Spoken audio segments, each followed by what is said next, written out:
অন্তরাজ ব্লগে আরেকটি নতুন রান্নার রেসিপি নিয়ে চলে এসেছি। রেসিপিটি হলো মাছের মাথা দিয়ে মুড়িঘণ্ট। এখানে মাছের মাথা দিয়ে মুড়িঘণ্ট করতে কি কি লাগছে এবং কিভাবে করবেন সেটা দেখার জন্য ভিডিওটি শেষ পর্যন্ত দেখবেন। ভালো লাগলে একটা লাইক করবেন এবং সাবস্ক্রাইব করে পাশে থাকবেন। আসুন দেখে নিই কী কী লাগছে। এখানে কাতলা মাছের মাথা নিয়ে নিয়েছি, দুটো কাতলা মাছের মাথা আছে। 350 গ্রাম চাল আছে। এখানে চালটা আমি আগে থেকে ভালো করে ধুয়ে জল ছড়িয়ে রেখেছি।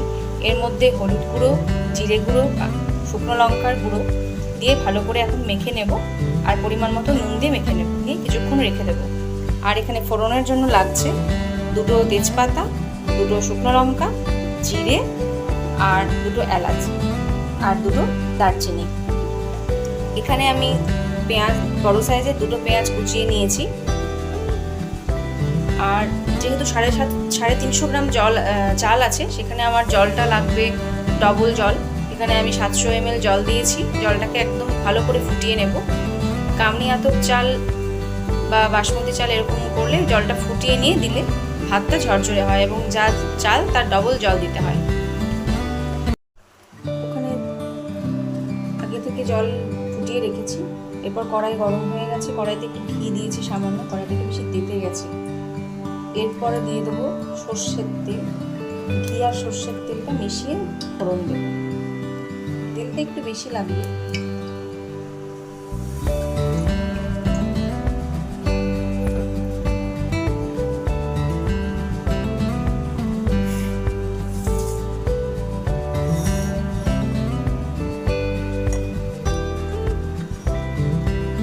তেলটা গরম হয়ে গেছে।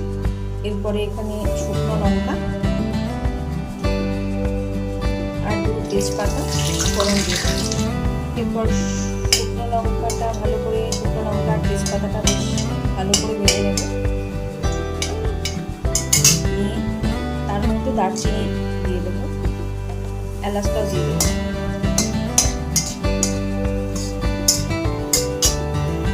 এবার সব ভালো করে ভাজা হয়ে গেছে। এরপরে এবার জিরেটা দিয়ে দেবো।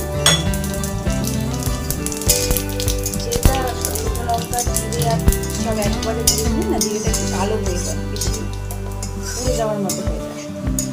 পরে দেবো দিয়ে এরপরে এর মধ্যে দিয়ে দেবো কুচিয়ে রাখা পেঁয়াজ।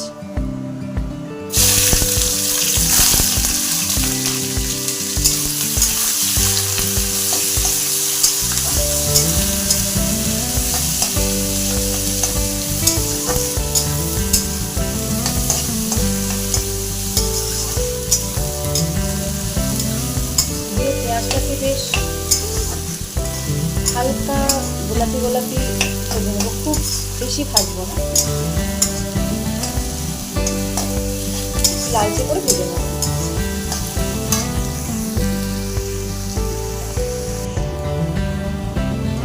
পেঁয়াজ ভাজা হয়ে গেছে। এর মধ্যে আমি এবার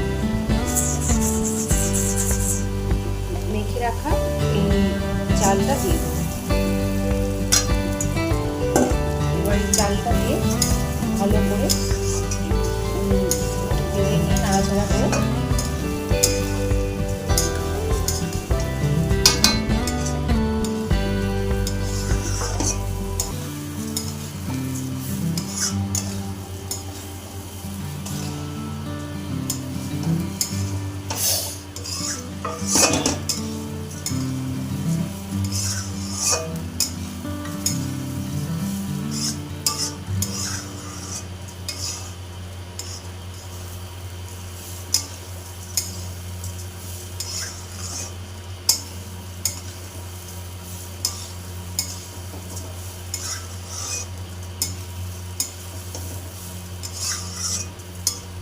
এবার আগে থেকে ফুটিয়ে গরম জল রাখা জলটা দিয়ে দেবো।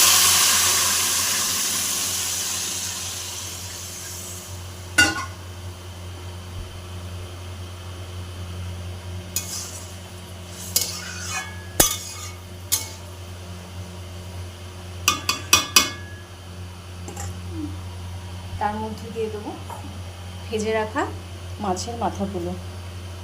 এই জলের মধ্যে দিয়ে দিলে মাথাগুলো একটু নরম হয়ে যাবে এবং ভেঙে দিতে সুবিধা হবে। এবং এর মধ্যে যে তেল জলটা ওটা ঢুকে পুরো ফ্লেভারটাও চালের সঙ্গে মিশে যাবে।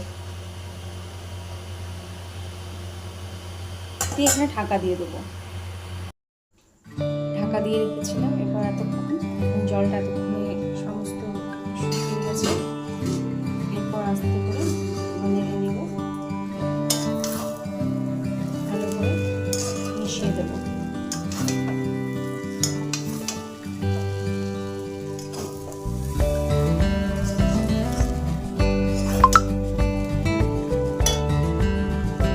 বেশ ঝরঝরে হয়েছে, চালগুলো সব সেদ্ধ হয়ে গেছে।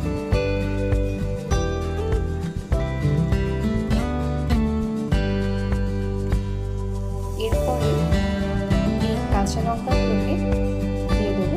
কাঁচা লঙ্কাগুলো আমি বেশ গাছটা একটু কেটে নিয়েছি, তাহলে ফ্লেভারটা ভালো আসে। চাইলে চিড়েও দিতে পারি। উপর থেকে একটু ঘি আর গরম মশলা ছড়িয়ে দেবো।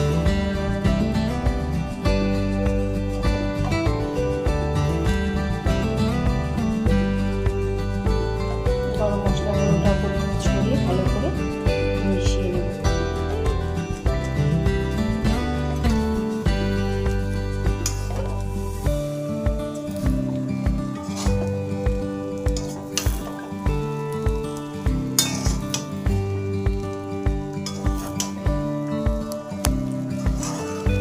গরম মশলা দিয়ে কাঁচা লঙ্কাটা দিয়ে একটু ঢাকা দিয়ে রাখবে। তার মিনিট 5 পরে খেলে ফ্লেভারটা আসে, কাঁচা লঙ্কার যে ফ্লেভারটা ওটাও সুন্দর আসে। যে কোনো রান্নায় গরম মশলা গুঁড়োটা শেষে দেওয়ার পরে একটু ঢাকা দিয়ে দিলে ওটা করে স্মেলটা খুব ভালো আসে। রেডি, উনুনটা বন্ধ করে দেবো। এবার কিছুক্ষণ ঢাকা দিয়ে রাখবো।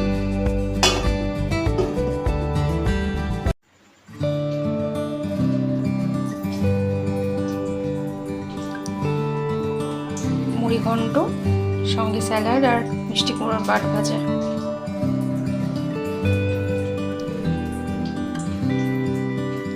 রেসিপিটা একবার ট্রাই করে দেখবেন এবং ভালো লাগলে কমেন্ট করে জানাবেন।